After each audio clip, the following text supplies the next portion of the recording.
This is A New Angle, a show about cool people doing awesome things in and around Montana. I'm your host, Justin Angle. This show is supported by First Security Bank, Blackfoot Communications, and the University of Montana College of Business. Hey folks, welcome back, and thanks for tuning in.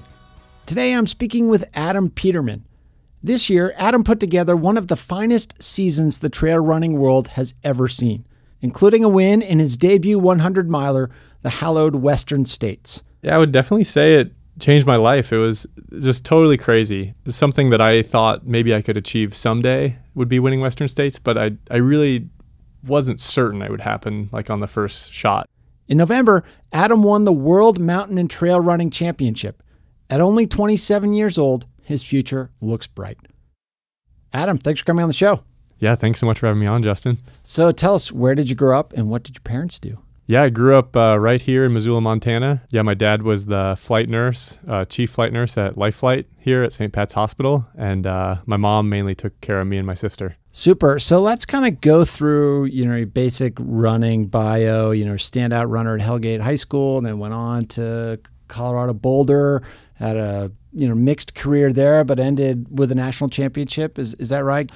What were your formative years as a runner like? Yeah, I started running, I guess, in like early middle school. Mm-hmm. I wasn't really good at many other sports. I played soccer a little bit, but yeah, got into track and cross country, ran for Hellgate, which was just awesome. Anders and Mike Foote and M. Kendrick were all the coaches then. And it was just like such a good fit for me. I always was a pretty outdoorsy kid, but I wasn't very good at any of the ball sports. Mm-hmm. And so to find running and to actually be good at it, and then to have these like great friends in the sport, it was just perfect for me. But yeah, I ended up training really hard, ended up winning state my senior year in the 2-mile, which got me a scholarship to run at University of Colorado. So that was like a huge goal of mine, was to run Division I in college. And we should mention, for listeners that don't know, like Colorado Boulder is sort of the apex predator of collegiate running in many ways, like legendary school, legendary place to run. Yeah, for sure. Fortunately, I was able to get on the team and be there for 5 years. And it was a really, really cool experience. I mean, some of these guys you're training with are like some of the best in the NCAA. Mm-hmm. Coach would always say it's like every day you're lining up to like be out there with the pack of lions. And some day it's your day and some days it's not. So definitely had plenty of workouts with the team where you just totally get spit out the back. But overall, like you said, it was a mixed bag. Like my freshman and sophomore year, our team was really, really strong. We won cross-country nationals those 2 years for Division I, and I was lucky to be a part of the team my sophomore year. But then as a team, we kind of struggled. We didn't win again for the rest of my time there, and I definitely had a couple of years of injury where I wasn't really able to run like I wanted to. So I feel like I definitely finished college with like somewhat of a bad taste in my mouth, like just didn't have the achievements that I wanted to reach. But overall, like loved the coaches, loved everything about the program. And so after college, decided to move back to your hometown, work at Runner's Edge, or do some variety of things there. Describe kind of your decision to move home and what that's all about. I always loved, even when I lived in Missoula growing up, like I always liked it. I don't think I was one of those kids who was like really eager to get out of town. So yeah, like after college, I had a great time at Boulder, great time in Colorado, but I just liked Missoula more. Missoula always felt like home to me. So I was pretty excited to move back once college was over.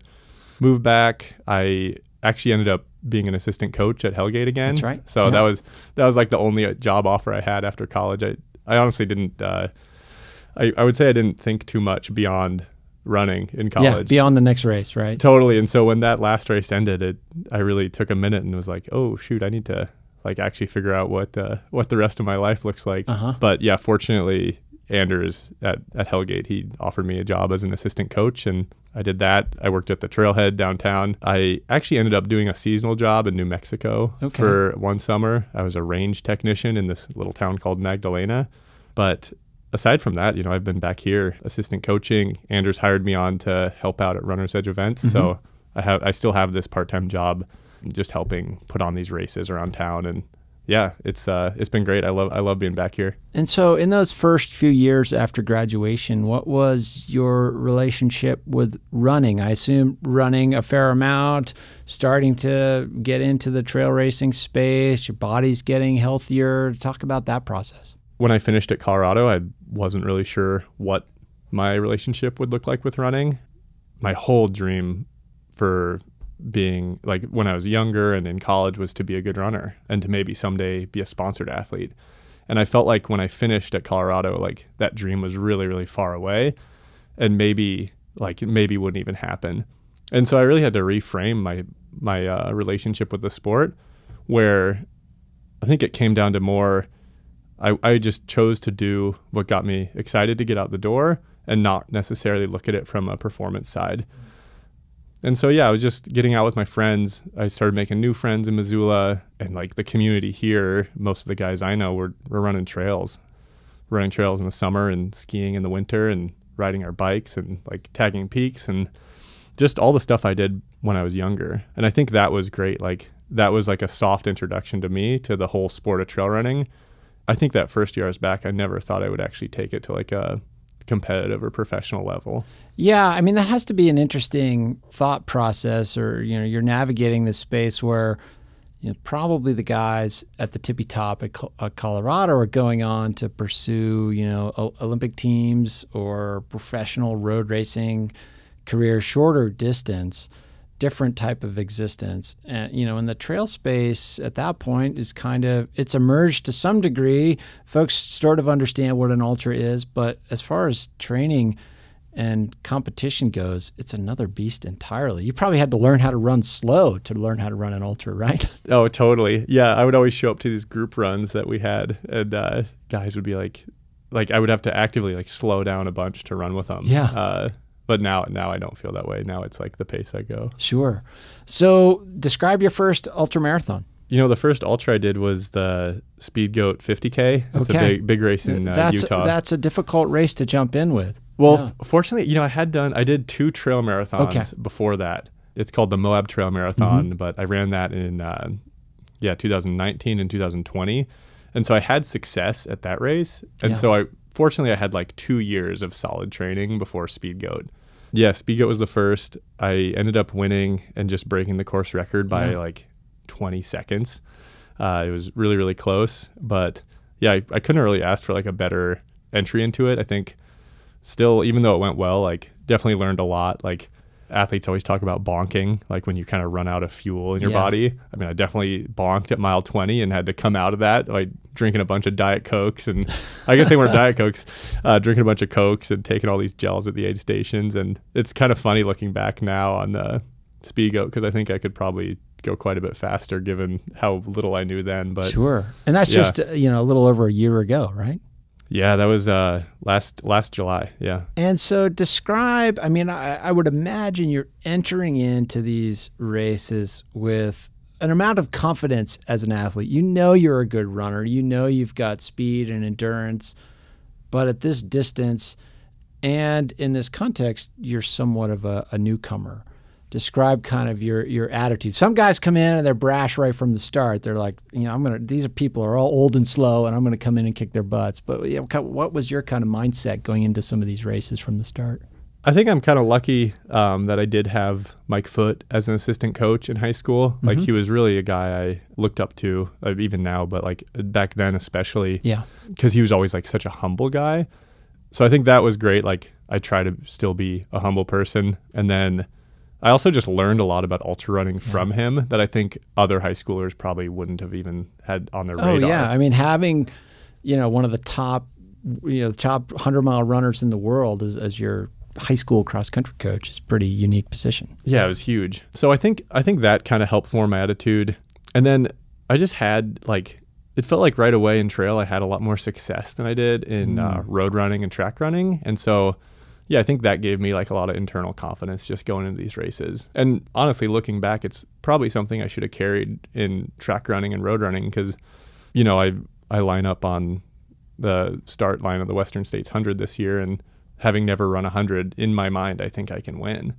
And I have no reason to believe that, but I ended up winning. And like, I think now looking back at these other races I've done, I probably should have had that same mindset. You kind of have to, you kind of just have to have this like blind faith in yourself if you want to do well. It's interesting you say that. Like a lot of guys I competed with in college just kind of always had that mindset from the start. They just were, I don't know if it was innate or they developed it as a younger athlete, but they just, whatever it was, they were going to win, and not winning was not even on the radar screen. And whenever they didn't win, it had no effect on that confidence. Oh, yeah. Whereas, I've had some success, but I kind of had to grow into it. And then that sort of played out at the ultra distance as well. Let's fast forward to that Western States experience. So first of all, you qualify into the race with a win at 100K distance, the Canyons? Yeah, Canyons 100K. And that's on some of the Western States course, right? Yep. So you get some familiarity with the course, you qualify for the race. It's a race that's notoriously hard to get into. And so competing your way in is probably the most efficient way in. Yeah, totally. But no lottery or anything. Yeah. But, as a relative newcomer to the sport, what gave you the confidence to think, okay, I'm going to take a crack at this 100-mile distance now, I'm ready? The distance was definitely like the most daunting thing. So I ran Speed Goat in 2021. I did a race called JFK. It's like a historic 50-mile race in Maryland. But I did these two races, and Speed Goat I had the course record, and then JFK I was like a minute slower or something like that. And that's, like you said, a legendary race, course record there. Who has the course record now? I can't remember. Hayden Hawks has Hayden it now. Hawks. Okay, so relatively recent, but like that's had a lot of top-tier repetitions on that course. So that coming within a minute of course record is pretty outstanding. Yeah, it was. Yeah, thank you. It was really good day at JFK, but I think that kind of just gave me confidence that like, hey, like if I want to do ultras in Western States, like I think I can do well. Mm-hmm. Really, the unknown was the distance. I felt like if I could actually do Western States and finish, that I would probably do pretty well. It almost felt like the biggest risk to me was like going out too hard and then walking it in at mile 80. Which has happened to a lot of runners kind of with that speed pedigree that you've had. They kind of don't, I wouldn't say don't respect the distance, but yeah, it is a daunting endeavor to go that far. And some people describe, a 100-miler as a different sport than a 50-miler. Yeah, you're just eating all the time. I mean, Western States is really hot, so you have to have a great crew, like giving you ice and keeping you hydrated. So yeah, it's definitely quite a bit different than the races we were doing in college and even like a shorter 50K. I just felt like given the performances I'd had leading into Western States, I just felt like if I was able to get it done, that I'd probably do decently. Yeah. Did you approach it as a race in the sense that you're thinking about where you are relative to your competitors throughout, or were you kind of more on the, I'm going to run my own race and pace myself and see where it lands? The Western States was different. I feel like all the races I'd done leading up to Western States, I kind of like geeked out and looked at like the splits it would take to get the course record and like certain times the top performance had been like at a certain aid station. And I tried that with Western States. Like I went into down the rabbit hole of like how fast Jim Walmsley had the course record at Western States, like what his times were at the aid stations. And honestly, looking at that at Western States, like totally stressed me out. Yeah. So I went into Western States just like I thought I could do well, but really run my own race. Given that it was 100 miles, I felt like that was my best route to doing well. Yeah, fortunately it panned out. Like I just kind of started out at like a pace I felt like I could hold all day. Got to mile 50 and I'm in second place at that point, but really hadn't thought about racing. And it wasn't until mile 55, there's this big aid station. It's called Michigan Bluff. But I get to Michigan Bluff and my crew is like, hey, you're only 2 minutes behind the winner here, like the guy leading the race. And at that point, then it was like game on. Yeah. And particularly coming in with that amount of confidence. Yeah. Yeah, totally. But I think that really played to my favor in that race because I spent the first 50 miles just kind of chilling and it wasn't too hard. And so to get to 55 and be like, all right, now it's time to race, I think that was like perfect. We'll be back to our conversation with Adam Peterman after this short break. A New Angle is supported by First Security Bank, Blackfoot Communications, and UM's College of Business. Access to capital, broadband, and education are 3 ingredients any community needs for success. Hi, this is Steve Albini, and you're listening to A New Angle. Welcome back to A New Angle. I'm speaking with Adam Peterman about the life of a professional ultra runner. So winning a race like that, for listeners that don't really know, like the Western States 100 is the premier, certainly 100-mile race in the United States, if not the world, but it's also maybe the best known. And so winning a race like that, particularly now that trail running and ultra running has kind of become a pursuit where you can make a living, like that sort of achievement, I presume, is life-changing in a way. Has it? And if so, how has it transformed your life? I would definitely say it changed my life. It was just totally crazy. It's something that I thought maybe I could achieve someday would be winning Western States, but I really wasn't certain it would happen like on the first shot. Yeah. I mean, it was unreal. I guess I got a lot of new followers on Instagram, but that doesn't really matter. But yeah, in terms of like I'm a sponsored athlete with Hoka, sure, the shoe company. And so like I was on a 2-year contract with them, and I just signed a 4-year contract with them now. Congratulations. Yeah, thank you. I'm able to support myself through running now, which is really cool. Something I didn't think that I may achieve. Yeah, like I'm really grateful that I'm with Hoka, and that I feel like I'm in the sport at a kind of neat time. There is a lot more money for the athletes in the sport right now. So yeah, winning Western States definitely helped with that. Fortunately, like Missoula and the running community in Missoula is like pretty tight knit. Mm-hmm. And so I felt like running around town, I wasn't like getting bombarded with people I didn't know. I feel like I've kind of known the running community my whole life. Right. Fortunately, like nothing's really changed in town. The weird thing that happens now is like when I'm traveling to these other races, especially now in like different countries, I guess people are like starting to recognize me. Sure. And so that's been kind of weird, but everyone's really, really friendly. You know, it's the people who see you, they're excited to see you because they're also just runners. Sure. I mean, talk about what that feels like. You say kind of weird. Like, what's the emotion? Is it uncomfortable, or are you excited by it? Oh, usually I'm excited by it. I guess it hasn't become like too overwhelming. You know, I'm not the most extroverted person, but I wouldn't say I'm an introvert either. So I enjoy like these interactions, but. Like, for example, I was just in Thailand for the World Championships of trail running. A lot of people recognize me now who I wouldn't have expected. Sure. Like other runners are after the race are like trying to get my signature. And I'm like, well, we just raced each other. Like, why do you want my signature if you're also at Worlds? Yeah, I think at your level, they start to call it an autograph rather than a signature. So you just, get the vocabulary right. Yeah, and maybe we should mention also that you won that race. So you are world champion. And that might have had something to do with some of the attention as well. Oh gosh, yeah, I guess so. Yeah, no, I'm trying to take it in stride, but it is, it has been kind of weird for sure.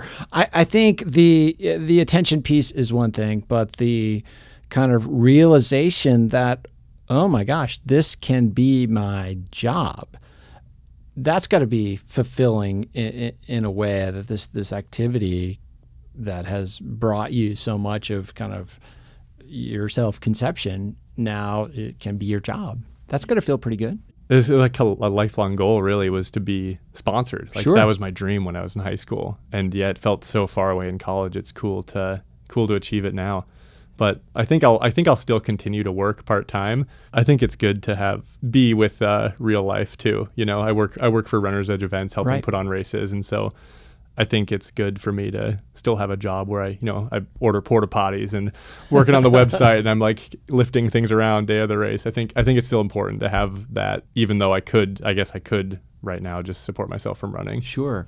You know, I've known some runners that have kind of been faced with that opportunity, and for some it's been fantastic. For others, actually having the gift of not having to work a day job had a negative effect on their running, in that they just felt like, okay, it's my job to run and train all the time, rather than what probably the reality was. Actually, it's my job to do the same running and training that I've always done and just rest instead of go to work. So how's it? Like, give us kind of a day in the life of Adam Peterman as a professional athlete.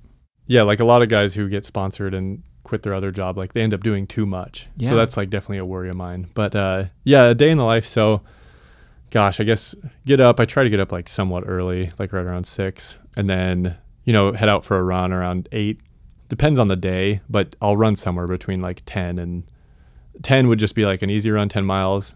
Sometimes I'll go like 3 hours, especially when I'm like really training for a race, be about 3 hours. And then I usually have a little bit of work to do in the middle of the day. So that's, we're getting ready for a race. It might mean I'm going out to our storage unit, getting some stuff together. It might mean I'm just working on our website or emailing some communication stuff with other vendors. And then in the afternoon, I usually go out for another session. I don't usually run twice in a day, but I'll either lift weights at the gym, that not very heavy, pretty easy stuff. But yeah, do some physical therapy at the gym. I'll go for a bike ride or I'll ski. So I usually try to work out twice a day, like maybe 5 days a week. But yeah, it's a pretty simple life, and then just cook dinner and hang out. And I like to go fishing with my dad when I have the free time. We hunt as well. So yeah, just kind of living like a Montana lifestyle. So, you can make a living in the sport, and with that potential, with the amount of money that has come into the sport, it's allowing careers to be made. There's prize money. The stakes in some ways are high. That introduces the need for regulation in the sport, like, doping control, policies, stuff like that. What's been your experience of coming up into that aspect of the sport, and how would you describe the sort of state of the game with regard to the health of the sport? Yeah, it seems like it's just growing really quickly. I think I came into it like while it's growing really quickly. I don't like a lot of my friends who may have run ultras 5 years ago talk about these ultras they did that were like really chill. Like, everyone's like camping at the start, and I love that. Unfortunately, like that hasn't necessarily been my experience. I think I just came into it while it was like pretty high on the rise. But yeah, there's a lot of different issues in the sport. Like the biggest race in the world right now for ultra is UTMB, and which it's a great race, great race to do. But it's like really hard and confusing of how you get into it as an elite athlete or even as a non-elite athlete. And so, like, I think that's something the organization is going to have to work out. Or another example, like I just ran the World Championships of trail running in Thailand, and that was awesome. And I ended up winning. I was like the world champion, but it wasn't the most competitive race that I'd ever been in. All the top dogs weren't necessarily in that race. And so even though I was like coined a world champion, like I don't know. I don't necessarily feel like I am the world champion. That didn't feel like as big a deal as Western States or winning Speed Goat or JFK or some of those premier races. Yeah, I would say it didn't feel as big of a deal as winning Western States. So I think the sport definitely has to iron out some issues with that. Like if they want to have a world championship, then they should try to make it be like the actual world championship. Doping's a big issue. Like I got tested after Worlds, but only the top 3 got tested. Yeah. And so there could have been other guys who may have been like not clean athletes who just weren't on the podium. And same with Western States, like the top 10 get tested for doping, but no one else beyond that. So I think there's a lot of like growing pains with what's happening, but I'm sure that all this is a good thing in general that the sport's growing because we're getting like more people out there. It's becoming a career, like a viable career for elite athletes, which will just make it more competitive and just fair for everyone. So like we do complain, like, yeah, we wish that the World Championships was like truly the World Championships or that UTMB wasn't so confusing to get into. But I think this is just like growing pains that the sport will experience. And in your estimation, is doping a problem in the sport? Gosh, I feel like from my experience in the races I've done, I would guess it is not. Okay. Like at least in the US, I would be very surprised if the people that I'm racing against are doping. In general, all the guys or men and women I've met through trail running have been just like amazing people. And I would be really surprised if any of them were dirty. Yeah, that's heartening to hear. Yeah. So in our remaining time, Adam, talk about what's next. I mean, you sort of at 27 years old, you've achieved some life goals already, and you have a lot of life left. Talk about kind of what's next and what you're looking at in the future. Yeah, it's been a really good last year. And then, now I'm just looking forward to kind of a winter of a little less running, more skiing. It's kind of funny, like I've just done these 2 really big races, but now I'm looking forward to a Nordic skiing race in Sealy Lake. So yeah, I'm going to do the Oscar 50K skate skiing race then, and then maybe another 50K skate ski race in West Yellowstone. So that's just kind of for fun. Like something to make me run less through the winter. But yeah, man, I'm all set up. I'm signed up for Western States again next year and really looking to try to run maybe even a faster time. Depending on how Western States goes and if I'm able to recover, I would like to do one of the races at UTMB in Europe. There are a variety of distances, 100 mile and like 120K, which sort of seems strange that they have that distance as well. But there's a variety of events there, yeah. They have the main one, which is 106 miles, but then they have 100K and a 55K. So depending on how recovery is after Western States, I would try to do one of those. Sure, fantastic. Yeah, and then just looking to 2024, I'd love to try to qualify for the U.S. marathon trials. And so that'll be actually quite a bit different for me, kind of go back to running fast. But I need to run a 2:18 in the marathon to qualify for that, which is in Florida in February 2024. So a big gear shift. Awesome. Yeah, but I think that's good. I think it's good to mix it up. Yeah. And so for a listener who's listening to this and thinking, I get this question. Well, I used to when I used to kind of do some running. Like, how on earth do you run 100 miles? I don't even like to drive that far is the common thing. Like, whether you're going fast or not fast, like, how do you do it? How do you, one foot in front of the other, obviously, but like, you're standing on the starting line of one of these things. As you said before, the distance is daunting. How do you approach it mentally? Oh, man. Having only done one 100-mile race, I still feel like the distance is pretty daunting to me. How I did it at Western States and how I'll try to do it in the future is I just thought about like going to the next aid station. And that really broke it up. You got an aid station every 5 miles. So even during Western States, no matter how bad I felt, I was like, all right, well, I can go to the next aid station. I think that mindset. And then, we're from Montana. We're kind of used to being outside all day, maybe not running all day outside, but you go hiking all day or you might go hunting all day. And Western States takes all day. So that was kind of my mindset going in, was like, all right, I don't know if I can run 100 miles, but I can probably run all day long.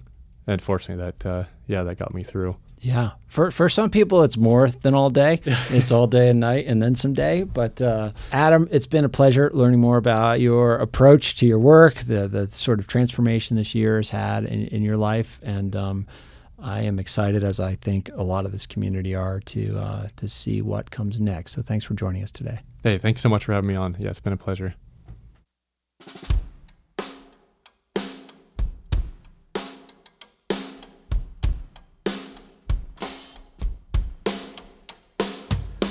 Thanks for listening to A New Angle. We really appreciate it. And we're coming to you from Studio 49, a generous gift from UM alums Michelle and Lauren Hansen.